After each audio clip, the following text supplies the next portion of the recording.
and welcome to Round Robin. I'm your host, Robin McCormick with the City of Hampton.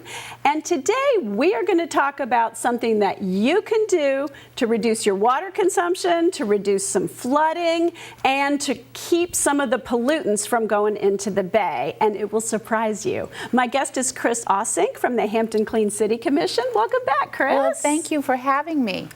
I am very excited about this rain barrel right here. And you're going to tell me what they're good for and how I can make my own? Well, put one together. How's that? Okay. Well, this rain barrel is for getting the water off your roof. Okay? And it goes from your drain spout coming down into here. And you're collecting the water, and what is it good for? Well, saving money. That's right. Because and work. I'll be honest with you, I don't want to have to haul the hose out every time that I water my container plants because they need a lot of water in the summer, and I can just put my watering can or a bucket under that little spigot and just go zip, zip, zip. I mean, it won't water the whole back garden, but I can do key things, and it's much quicker and easier. Yes, it's good for watering your garden, your flower beds, especially when you newly plant something and you have to continually keep it watered till it gets established, and then you don't have to water as often. The rainwater is soft water, and soft water is excellent for your house plants, because it doesn't have all the chemicals in it. So, and also, I use the rainwater to wash my car, because soft water, you need less soap, and so less soap is saving money. And also, it's free. It's free water. Rainwater is excellent for that bird poop that just got on your windshield or on your hood. It comes off quicker and better than the tap water. That's interesting. I did not know that. Because it's soft water, and it has no chemicals in it. So it's actually, it's awesome for that. You can use it for, how about the time when you want to wash off your garden tools? Oh, right, just at the end there. At the end, just to wash things out and rinse them off. Excellent. Okay, but now let's talk about the bigger benefits, which you may not see at first because you're thinking one rain barrel, how is that a global solution? But how much rainwater does this hold? This one holds 50 to 55 gallons. I have one that can go up to a pickle barrel. It's a little higher, and it can go up to possibly 60 gallons.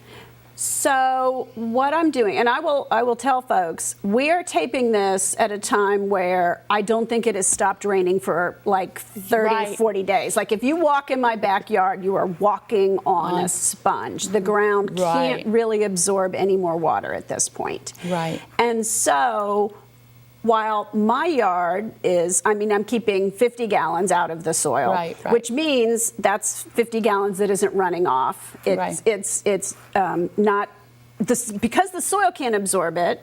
It's that it's not getting that filtering before it gets run off into the water.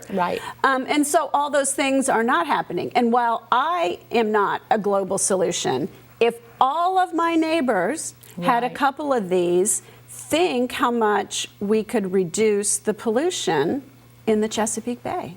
Yes, and I think some people sometimes don't connect the rainwater off their roof to connections in the bay. That it's like, how does that happen? Well, I'll just give you an example. When it rains really hard and you have your flower bed and you have your downspout, what happens to the mulch by where the water comes out? Yeah, you can see it. You see that it ends up dispersing. Well, every time you have a heavy rain, that water is washing sediment into your soil.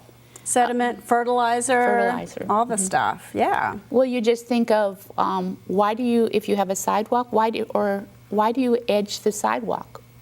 well, why does that dirt come over in between the cracks? That's sediment. And so what you're doing is reducing the sediment that's going to end up going into the street, into the ditch, traveling into our water, our creeks, which go into the river, which goes into the bay, and into the ocean. So you're actually slowing down the process and reducing and keeping the water here on your property, where it can actually soak into our aquifer below. So that's Now, what about this? And I know it's not going to like solve flooding, but in terms of neighborhoods that are low-lying and have flash flooding, because it's not going to make a big difference in tidal flooding. No. But in terms of flash flooding, if your streets flood in a heavy rain, if all the neighbors got together That's right. and had a few of these, what kind of a difference could it make? Oh, it would make a difference. You know, our stormwater system has conduits below the street, and those are just a certain amount of size. And when you have heavy rains, the water, a lot of times the water is greater than the amount the pipe can hold, and that's why it takes sometimes a while for the water to drain if there's flooding on your street, because it's trying to pour water through a whole mass of water through a funnel. Is what you're doing, is funneling it. And so this would have a lot quicker reducing the flooding on our streets if we could slow down the amount into our stormwater pipes. And I think that's huge, and I think people are frustrated. They're frustrated with flooding, they're frustrated with the changes that are going on, and they know flooding is more frequent. And I think if people knew they could do something, they would want to. So how can they do something, Cris? How do I get one of these? Well, we do have workshops. I have workshops every year, and you're able to make your own barrel. Actually, you cheat. You do some of the work for us, don't you? I actually I do just learned cheat. that. You know, I don't know if some of you may have children, but you know when they come home from school and say, "Mommy, look what I made," and you look at it and you knew that teacher had already done the cutouts because they're so nicely done. You know, and they just pasted it on, and they had everything cut up and ready to put on the little thing. Well, yeah, yours truly does the drilling and also tells you how to do it, and we provide we have brass non-lead faucets, and also we have a brass, this one is not. And I don't know if the camera can get close and show folks but some of the little details here. This is an overflow. Yeah, it's an overflow. So if it gets too full. Yes, that's an overflow, but this one is not. This is PVC. Okay. But ours is. You spray painted it, you sneaky. Yeah, I did. I spray painted it. I was sneaky. You know. So, but ours is brass, so you can connect a garden hose or soaker hose and go. That's nice. And redirect the water. And I will note, these have screens because, of course, you don't want open water that mosquitoes can lay their eggs in. Right. And I've never had a problem. You know, I have one similar to this. It didn't come from you guys, but very similar, and it's been great.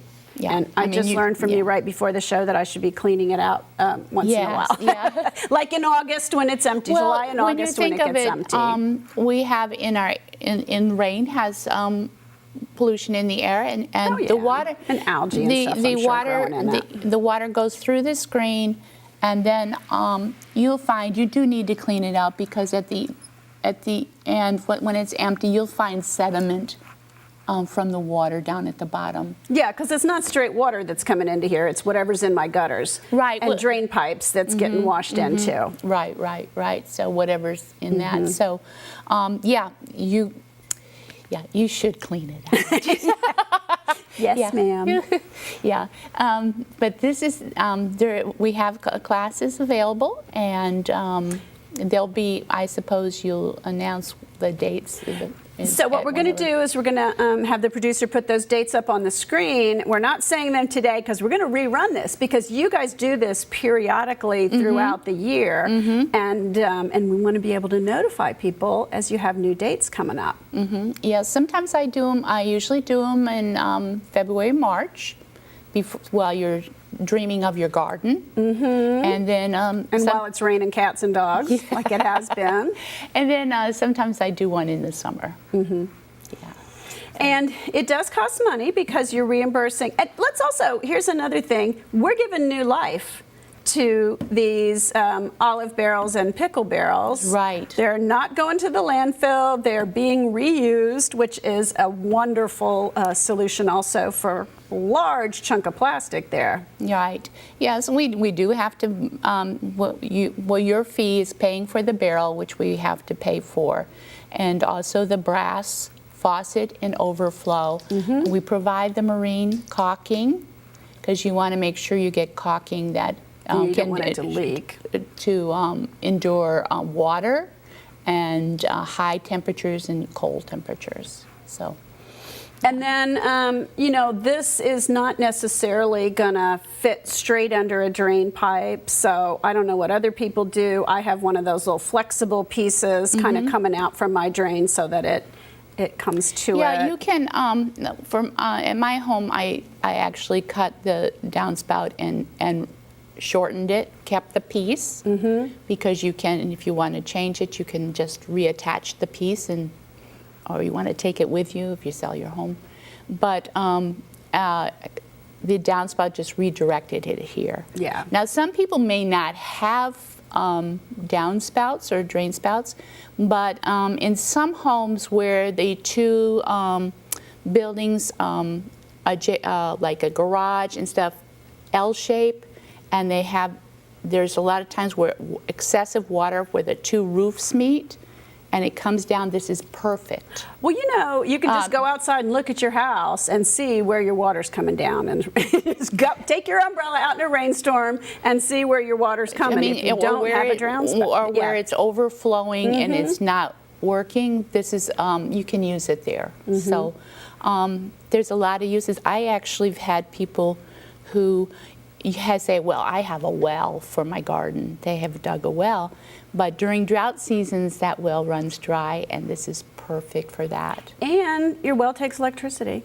So you're still paying something. You might not be paying the water bill, but you're paying the electric bill. And free. Also, once you pay for your barrel, it's free. If you have a well and your power goes out, I've had ones that had wells, and this is their emergency during for flushing their toilets when the power's out. That's right. During natural hurricanes and stuff, this is extra water that you can use for doing things. I didn't think about that. Actually, I actually washed clothes one time when we had a power outage years and years and years ago with my rain barrel. You're resourceful, Cris. Yeah, I'm just anyway. Okay, so how can people find out more information? You can contact me at Hampton Clean City Commission. See Ausink at hampton.gov. And these should be on the Clean City Commission's calendar of events. Yes. You can go to a Hampton Clean City website, and if you want to register. And that's hampton.gov/HCCC. Hampton.gov/HCCC. And then on the right-hand side there's a quick links, and it'll say register for a rain barrel workshop, and there you go. Okay, and you also have a Facebook page. Yes, we do. Where you can learn a lot of this stuff as well. That's right. Thank you. Well, thank you so much, Cris. Yes. Wonderful. And I'm gonna do this and get a second one because it's been raining so much. Mine is full, and I could let some out, but you know, I want to save it for when I need it. So yeah. I you need just a second. never know if we have a very drought-driven summer and there's water restrictions. Well, I have a lot in containers, and containers need more water than plants in the ground. I do a lot of natives, but even in containers, they need more. And also, you know, the higher you raise it, you know, lift it up, the more water pressure, and I actually connect my hose down here. And, I have not tried that because because I do mostly use it for containers. But it's easier just to get a bucket at a time. And I was able to go to partway around my house, but I need to raise it up a couple more cinder blocks so that I can go all the way. Yeah, that is a good tip for folks to put it on cinder blocks so you can get your implements up under there or whatever it is you need. I do it for my bird bath too. Yeah. Because who wants to drag out a hose to fill a bird bath that big or take something out from the kitchen, you know? Just one little bucket will do it. Now, I did have someone ask me, oh, that's really pretty. Do they come like this? And I said, no, yours truly painted this. Yeah, mine's kind of an ugly olive drab green. Yeah, we have black ones and some gray ones. And so, but you can paint these. Just make sure you use Krylon Fusion paint that's specifically for this plastic and that can endure the temperatures, extreme temperatures. Don't try house paint on this. Okay. It'll peel. You know, you've been through this before. Yeah. Okay, well, thank you very much, You're Cris. welcome. And thank you for watching. I hope you will join me and Cris and lots of other folks in our community and get one rain barrel. Start with one. You'll find you want more, and it can make a difference if all of us join in. Thanks for watching.